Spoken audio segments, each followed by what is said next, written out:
Welcome to the Brand Doctor Podcast, strategies that help entrepreneurs build reputable and profitable brands. Here's your host, Henry Kaminski Jr. Welcome, everybody, to another Brand Doctor Podcast episode for you guys. I have another amazing individual with me today, and we are going to be talking about funnels, sales and marketing funnels, for those of you guys that don't know what funnels are. And we have Rachel Pedersen with us today. What is going on, Rachel? Hi, Henry. Thanks for having me. So I realized that you're from Minnesota, and I was like, I'd never been to Minnesota before, but I heard it's really warm up there. No, I think someone lied to you. I think they lied. Oh, man. So it's so funny. I've been hearing your name quite a bit recently. And there was some communication on Facebook. You were looking for some podcast interviews to jump on. I was looking for some female entrepreneurs to showcase on my show. It was a beautiful, beautiful connection. And here we are. Absolutely. So I love it. So I want to get into this relationship funnel you got going on. But first, I want to talk about how you got into the funnel game to begin with and why you're so passionate about it. Absolutely. So funnels are something that I am super passionate about because what I realized when I started my business was that the things I was doing were not very scalable, which I think is a huge part of building your business in the beginning. And I had no clue. I'm going to be honest. A couple of years ago, I had no clue how to be an entrepreneur, how to build a profitable business, how to scale your services, how to hire. I'm brand new to the entrepreneur game in the last 2.5 years. And one of the things that I knew was how to connect with people. That was all I knew. I was like, okay, I know relationships. I knew a little bit about social media. And so I was like, what if I just focus on what I know? And that's connecting with people. And I decided to just go all in on that. And so fast forward about 1.5 years, and I was introduced to this person named Russell Brunson in the world of ClickFunnels. And I realized that, yes, funnels were really powerful. It was a great software that gives you the ability to leverage your skills, leverage your knowledge. But the coolest part about it was I also saw this kind of cool correlation between relationship and funnels and what your funnel needs to bring in the beginning in order to bring somebody to the point of sale and then continuing up your value ladder. I love it. I love it. So ClickFunnels is simply a tool that folks use to help them bring them through the sales process. That's pretty much what it is. And coupled with relationships, suddenly you have a business that explodes. I love it. So talk to me about relationships, because branding, relating this all to branding, branding is building relationships. Branding is that gut feeling that people get when they interact with you and your business and how you are perceived, right? So how important, obviously this is kind of a dumb question, but how important is relationships in the sales process and the funnel building process and the process that you take people from getting to know you and then actually getting to buy from you? Oh my gosh, it's everything. So now, granted, I'm sure we all have seen people where it's just all sales all the time. It's sale, sale, sale, sale. And there's never any relationship built. And what happens is those people, you get so burnt out on them. And I was seeing this happen over and over again. It's when you get the 5 emails in one day from someone who's selling, or an email every single day and all they're ever doing is selling, and you're just burnt out. You're like, what the heck? They do not care about me at all.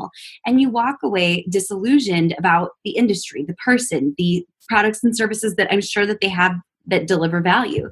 So one of the things that I did is I stepped back and I decided to view things through the eyes of someone who might be on my email list or someone who could be in my Facebook group. What are their goals? What are their thoughts? What keeps them up at night? What are they thinking about? When I'm up late and I'm stressing about something, or, I forget to eat for a whole day and I end up eating Taco Bell at, midnight.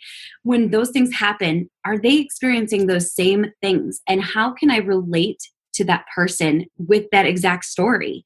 And so as I started to kind of step back and say, what does my audience, what does my follower, what does my person, what do they feel that's where that connection of relationship suddenly becomes this beautiful bridge. It makes it a lot easier to do everything from sending and writing your emails to building out a funnel, creating offers, because you're intimately aware of what your audience needs. I love it. I love it. I love it.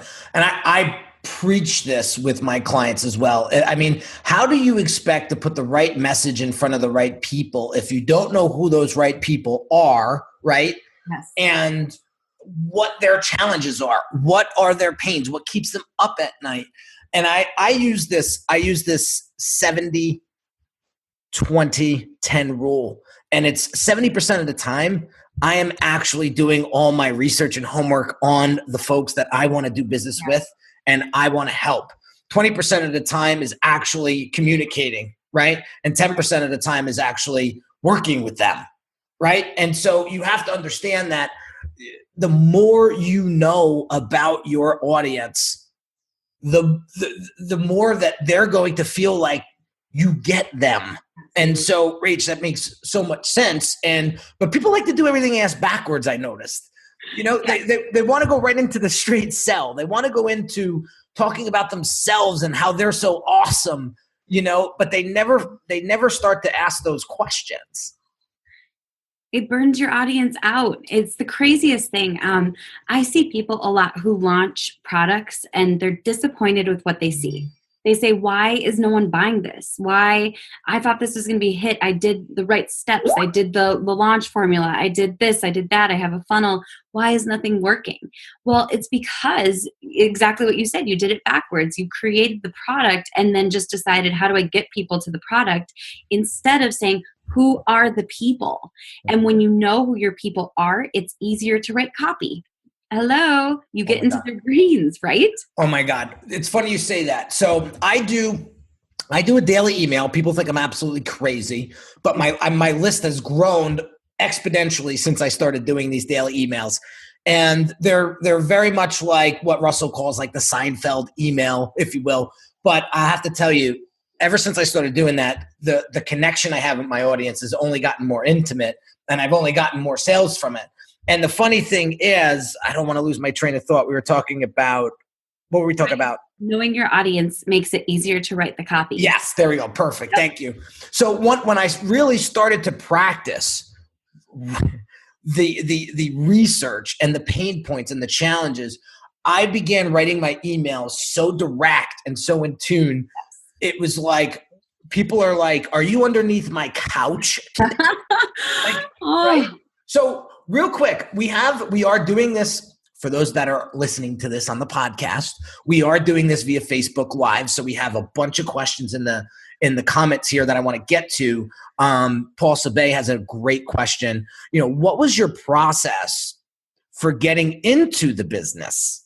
You know, idea, build a fan page with content, then product, or did you start with product in hopes of scaling? Not at all. I started as a social media manager, so it was services, and I knew that there was bound to be business owners that needed social media. So I started to connect with lots of business owners. But then fast forward to when I got into education, because that was where I really honed in on the relationship funnel. First and foremost, I actually thought, okay, who do I believe this is going to serve? Who do I want to deliver value to? And here's the craziest part. At first, I had a theory. And when I first launched my Social Media United, I launched it to entrepreneurs thinking they wanted to learn social media and this was going to be helpful. And according to all my research, that's what they needed. But then when I opened the doors to Social Media United, it was 80% social media managers that joined. So I had to make a decision. Am I going to try to rebrand and refocus? Am I going to pull the plug? Am I going to try to force something that isn't fitting? Or am I going to step back and say that social media manager that I was a year ago getting started, can I help that person?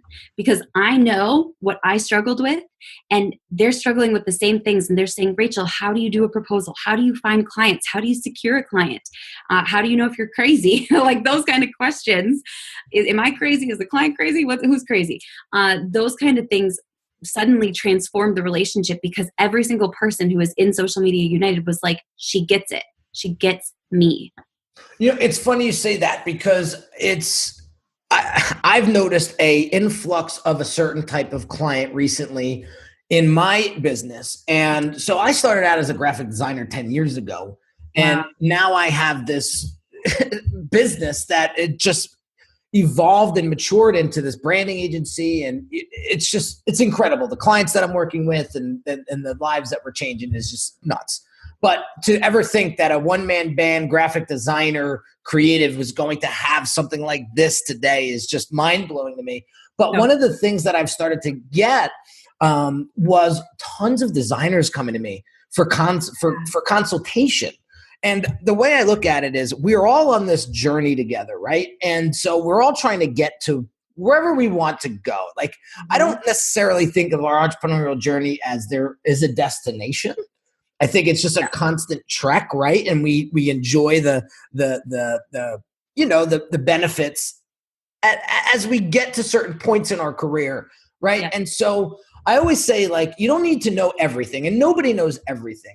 But like, I have a mentor who's been in the business 22 years, and he has the same exact business I have, and I pay him a ton of money because he's made all the mistakes, and and he has that wisdom. He's like my Yoda. Right. And so he's over here. Right. And then there's me. And then there's folks over here behind me that are a few chapters behind. And those folks are now coming to me going, what's your process? How do you do this? I want to know all the mistakes that you made so I don't have to make them and all of that. And so it makes sense that these managers are coming to you because you walk the walk, you talk the talk. Yes. And it was funny. I was talking to someone not too long ago. I think it was Kyle DeSoto. Great guy, by the way, when it comes to video. And he had said to me, when we're out there as entrepreneurs trying to help our community, 9 times out of 10, we have a tendency to help those that are very similar to us.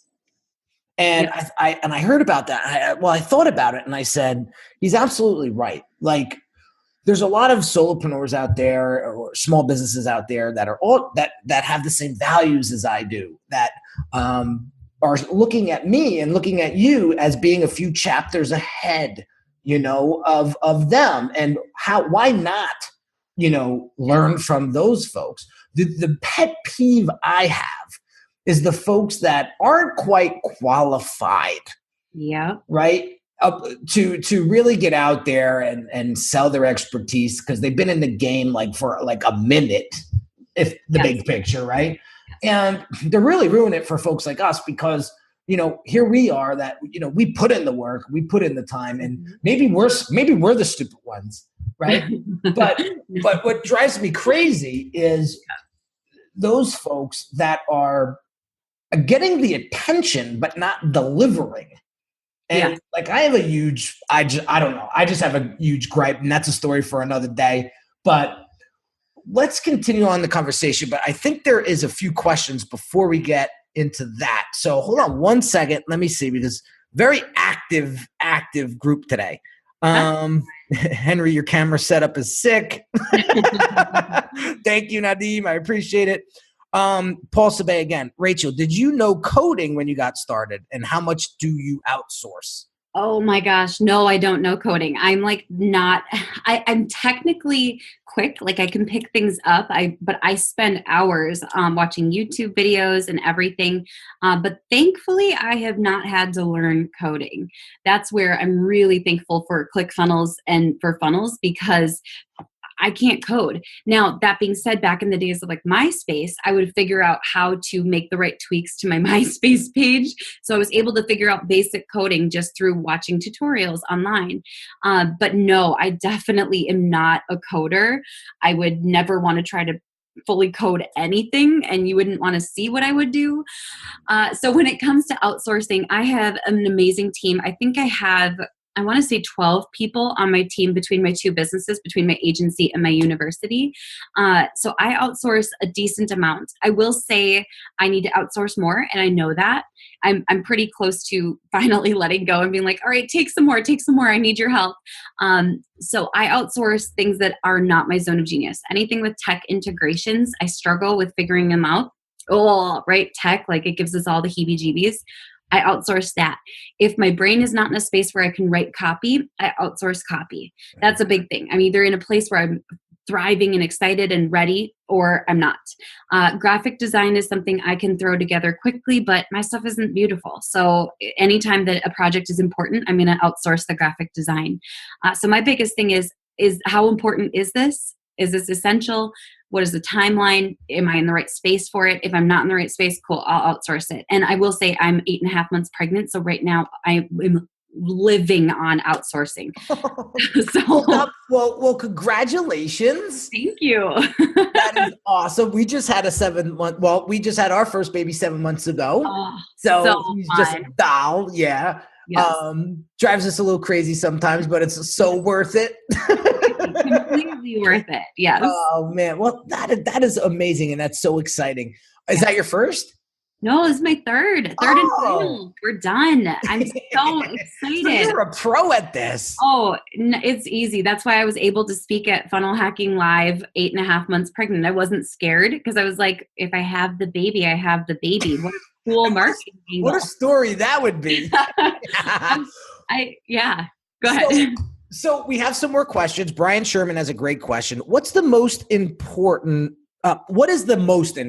with a funnel? Copy, layout, creative? I could chime in here too when you're done, but in your opinion. Okay, so I'm actually going to say none of the above. I'm just going to say keep it simple. I know that sounds funny, but I see people like spending way too much time on a funnel that they haven't tested. And one of the biggest things that's going to show you whether or not a funnel works is putting it in front of your warmest markets first and then seeing how they react to it. And so I'm going to go with headline on that one. That's my gut. My gut says headline. I've had some ugly funnels that have performed very, very well. I read that on your website. Yes. I'm like, you know what? I am fine with that. There were people who were like, you need to change your website before Funnel Hacking Live. And I was like, I probably do. I'm not going to. So I would say like the headline, as long as the headline showcases the offer, and then the offer needs to meet the needs of your market. And if those couple of things align, I feel like it's going to perform. And then from there, I would split test a lot of different things. I agree. Well, what you said there at the end was the best. It was making sure that your offer aligns with the need. I mean, that is the most important part of the funnel. Yeah. That besides copy, besides design, besides any of that, right? The other thing that I want to add to that is convenience and user experience. So I'm a creative, so I'm always looking at those types of things, right? You definitely want to catch the eye. And I think the more polished you can look, the better. I mean, it's just you're going to be perceived as a more professional, more polished, more credible. You know, that's given. That's a given. But I do agree with what you said on your blog and what Jodine Bergstrom said here in the feed is you just got to get out there and do. Yes. And listen, if you would have saw my website and my design work 10 years ago, you'd run for the hills. Yes. Right? But you evolve and you grow and you become better. And I never went to school for this. I taught myself everything. Wow. You know? So it's amazing how if you just stick with it, you know, you will definitely see a natural progression, you know, in everything that you do. So Brian says, what are some good numbers to look for when testing and how many views versus click-throughs? I got to jump in here real quick. At the end of the day, Bri, it's this. How much did it make you in sales? Yes, absolutely. When it comes to numbers, I agree with what you're saying 100%. What the numbers do is it allows you to see the breakdown points. So if you can look at a funnel, a lot of people don't even know their numbers and they're like, I'm making money. That's all that matters. That's okay. But if you're not making money, you can look at different things. Like, is it expensive to get in front of my audience? If so, maybe it's not the right message to the right audience. Are they clicking through? If not, you're not aligning. They're not compelled to take action. Then you go to the funnel. Are they converting on the first step of the funnel? If they're not, it's not the right funnel step. You have to change things up, split test something totally different, maybe a different offer. Are they taking the upsell? If they're not, then so numbers and data are great, but what they do is they kind of give you an indication of whether or not something's working. I have one funnel that has converted at like 1 or 2% before, and it is a very profitable funnel. And I've had other funnels that have converted at 75%, and the cost that it takes to get people to the funnel isn't worth the product. The product price, if that makes sense. So there's all of these different tweaks that you can take on every single step of the Facebook ad, the funnel, the traffic source, whatever it is, that will improve it. But I love your answer. It's are you making money? Yeah. Yeah. I mean, bottom line, right? So Matthew Wise has a long question here. I want to just make sure I could get to it.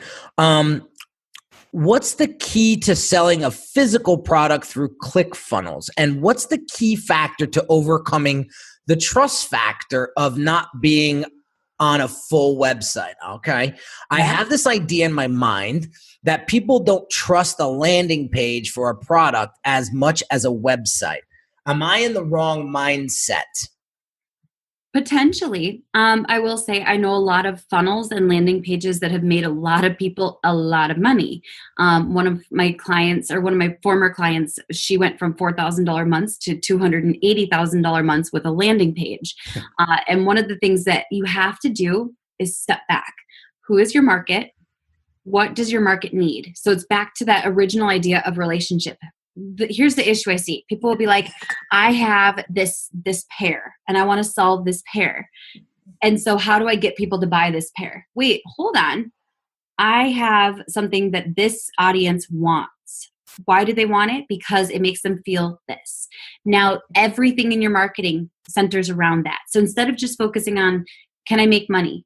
No, how do you improve the lives of those people you want to reach? So when Russell says like you have to be absolutely obsessed with marketing, marketing entails getting to know your market. Yeah, 100%, 1,000%. And I love the comparison there with the pair. When you solve a problem, that's how I've been taught. You know, if you can solve a problem for someone, you're going to win. And so the key is, I'll share with you an example, and I'll share with Matt an example. So I sell branding, I sell design, I sell identity, I sell strategy, I sell all those things, right? But one thing that I was falling on deaf ears when I would speak. You want to build your brand? You want to brand that connects. And I kept saying brand, and I kept getting the like people's eyes would just glaze over because they just didn't understand brand. I changed the word brand to business, and it converted like crazy. And the amount of attention that I began to get was astronomical. So you want to build your business? Of course I do. You want a business that connects with your target audience? Of course I do. So it's wordsmithing. Like when I was out to lunch today with a colleague, and I said the exact same story to him, and he was just like, you have to get savvy with the wordsmithing and find out what connects. And Nadim Ahmad said the same thing, speak their language. And Rachel Miller yesterday on our podcast, she said something, I have it still written down here. She said, make your content about your people. Yes, absolutely. It's huge. You know, if you can get that, if you can talk about them and with them about them, that's what's going to ultimately connect the two of you together. It's going to connect your business to them. And then they're going to say, you know what? I need you. It was funny. One of my followers here was watching a podcast episode we did last week with Jennifer Goodwin. And as the podcast and the Facebook Live wasn't even over yet, and I saw my Stripe account hit, and she booked a discovery session with me, and when we got on the phone, she said, "You know, I've been following you a while, and you make me feel like I need you." And I said, "Why do you think that?" She says, "Well, you obviously walk the walk, you talk the talk, and you show up in my feed every freaking day." You know, and she was like, and then she went on and she was just like, I am absolutely clueless on how to get started. And, you know, I've been through funnels before and there's so much noise. I'm getting bombarded with people constantly saying, download this and take this course and do this and do that. I am frozen. I don't know what to do. And the reason why I paid for this session is because I feel like you can help me get to the next level. And I was like, bam, So, this is what happens when you start to speak your audience's language. So I know we kind of talked about, I just got to be careful of time as I have a client call in 20 minutes, but where do you think most people go wrong when it comes to building their funnels and trying to use funnels to get people to buy from them or just to get onto their list? And, where's everyone going wrong? Oh, it's honestly, I'm going to go back to the relationship funnel. It's that they have this thought that if they build it, they will come. And there's this idea that if you put together some course, it's just going to sell like crazy. And I see people say, okay, I'll use myself as an example. I built a funnel. This is a really funny story. I built a funnel for golf tees, like tees, like the ones that you put in the ground. And I was like, I'm going to create this awesome program called Autopilot Golf. Okay, so A, I know nothing about golf. B, I'm not passionate about golf. C, I don't really do physical products. I market them, but I don't do them. And I just threw this funnel together and I was like, technically it's a perfect funnel. But the thing is, when you're driving someone there, and this actually goes back to the last question of, do you feel like people are skeptical of landing pages? Yes, if you're taking cold traffic and just sending them to a landing page and they know nothing about you and you haven't nurtured them and there's no content on your Facebook page, yeah, they're going to wonder. So the biggest thing that I see is though people just build it out and expect it's just going to fall into place and everything's going to work. You have to become so obsessed with your product, with your offer, with your people, with the whole process of marketing that it's all you can think about. You can't just throw something together and expect the massive brand to come together. Yeah, I totally agree. And just to get, again, it's doing your homework, it's doing your research. And one of the amateur mistakes I made when I was growing my firm was when somebody would be like, I need a logo, I'd be like, all right, let's get to work. I need a website. All right, cool, let's get to work. And I would ask, very high level questions. And then I would start designing, right? And what I come to find out was I had no idea what their target audience was. I had no idea what their audience even wants, needs, what their challenges are, any of that. And the homework was not done. And that's a very amateur mistake that people make when they get into business. Creatives such as myself that are trying to get more client work, it sucks because you want to help. Like we're built to help. And so we want to get in there and help as fast as we can, as efficient as we can. But really what we're doing is shooting ourselves in the foot. And so now when people come to me and they say, I need a logo, I need a website, I need a funnel built, I call timeout because 9 times out of 10, they're coming to me self-diagnosing themselves as needing this particular thing. When I start to ask my questions and go real deep, we realize that it's not the funnel, it's not the logo, it's not the website, right? And I don't even touch design work anymore without my clients going through a discovery program and diagnosis program with me. And if they don't sign up for that, that's fine. There's other designers out there. There's other people out there would love to just dive in on design work. But what's going to happen is it's going to be built on false pretenses. It's going to be built on sand versus a solid foundation, and you're not going to get the results that you're looking for. And that's why I say we got to do the unsexy stuff first. We have to do that discovery. We have to do that legwork first before you get into the design phase and build out. I do want to say something to Matt, though, in regards to look and feel of the actual pages. And I'm partial because I'm a designer and I take full responsibility for that. But the one thing I want you guys to pay attention to is credibility. And so, I consider myself a premium guy. I'm not cheap by any means, and neither are you. I saw your prices on your website, and I value that and I appreciate that. And that tells me you really know your stuff and you really know your value. And so what I want to say to this is when I come to a landing page or a website that looks outdated, slapped together, looks like you did it yourself, I become immediately skeptical on the quality of service or the quality of that product. That is just me, okay? Mm-hmm. I can't speak for everybody. If you're selling a $2 product, listen, your website could look $2 if you want because it's $2, right? But if you're selling a high-end, something high-end or something somewhat premium, you bet your ass your look and feel of your brand better look premium. I mean, the reason why I've become this premium sort of brand and business is because, God, it was about 7 years ago, I had this big company come to me. They were in the food industry. Yes. Food distribution industry, and they were looking for a total rebrand. And they came to me and they said, you were referred by a vendor, and they spoke very highly of you. But when we came to your website, it looked a little outdated, and and I was like floored.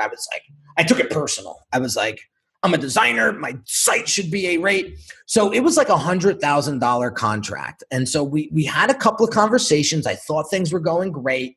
I submitted my proposal, and they turned me down. And I said, all right. So I got pretty chummy with the secretary of the vice president. And I said, why did they turn me down? I just want to learn from it so I can grow. Yeah. And she said, when we looked at your website, it didn't look credible. And I was just heartbroken. Yes. And it was like that day, I was like, let's go. We're getting the best branding. We're getting the best designers. We're getting the best team put together to never let that happen again. Yes. And so I just forewarn you guys to pay attention to that. When you're first starting out, I get it. We all have to start somewhere. And again, I'm a big proponent of that. Just start. But as you continue to grow, you need to level up at the end of the day. So some more questions for you. Well, this one's for me. I'm doing too much talking, Paul. Ask Rachel a question. He just says, Henry, in your discovery to diagnose a client, do you have key points you want them to hit? Yes. I want to know, first and foremost, I want to know if we're a good fit, because I am not a good fit for everyone. And what I want to know is I want to make sure that there is a need for what it is that they're looking for me to help them solve. And if they're on, Pluto and I'm on Mars, it's not going to work. So I want to make sure that we're aligned with what exactly needs to be done in order for them to get the result that they want. Same thing with funnels, Facebook ads, every single thing. There's so many times where people come to me and they say, I've hired Facebook ad person after Facebook ad person and nothing works. There's a reason. Something isn't hitting. Yeah. Now, they could have just hired a bunch of cheap Facebook ad people, so you have to decide and diagnose if that's the case. But oftentimes, maybe their funnel doesn't convert at all. Maybe their offer is wrong. Maybe their audience is off. And so you have to look at all of those different things. Mm-hmm. That's where that data comes into play, and you can look at every single step within that process. But yeah, it's not always right. Yeah, I think the answers are right underneath our noses. I'm a big proponent of that. And we just have to ask the right questions to get the right answers, and then just do what we need to do to get in front of the right people. I mean, we have the tools, ClickFunnels, Facebook ads.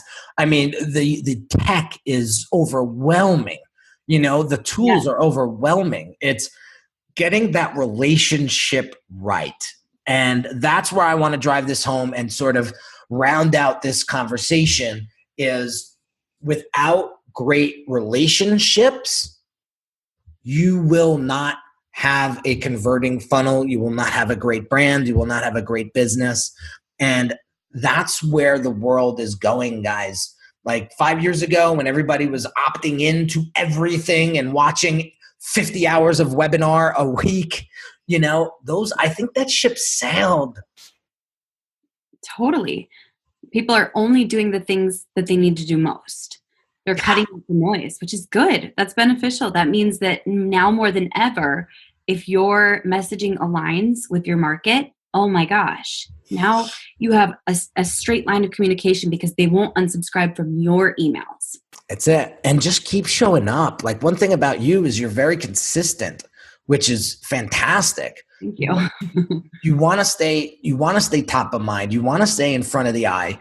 And you want to make sure that you're consistently demonstrating your expertise. And when you demonstrate your expertise, like coming on podcasts like this and showcasing your knowledge and wisdom, like, people are going to say, all right, they walk the walk, they talk the talk, they're doing this every single day. Like, that's what's up. Like, I trust them. And if you can be the least risky option, yes, who do you think they're going to buy from? The person that's visible, the person they see, the person that they trust is going to deliver consistent value. Boom. I love all of this. Boom, boom, boom. Yes, so yes. I saw a bunch of questions in the comments, but we got to wrap up. Rachel, thank you so much for coming on the show today and just being freaking awesome. 8.5 months pregnant, and with your energy and your expertise and your knowledge, you've drilled in and drilled down on some really great points here. I'm having a difficulty trying to figure out what to name this episode. The relationship funnel. No. I just made your life so much easier. For those that want to get into your world and into your funnel, if you will, where can they find you? Easiest place to find me is my website, rachelpedersen.com. And my last name is all E's and a D. Awesome. Rachel, thank you so much for coming on the show today. Facebook, thank you so much for interacting and the great questions. Keep them coming. This was an amazing, amazing episode. For those of you guys who haven't subscribed to the Brand Doctor podcast yet, please do. If you haven't shared it with a friend or a colleague, I thank you in advance. And I will continue to bring you heat and value every single day to help you build a great business and a great brand. So I'll catch you on the next episode, guys. Take care. You've been listening to the Brand Doctor Podcast with Henry Kaminski Jr. To get your appointment with the doctor, visit Brand Audit at www.uniquedesignz.net.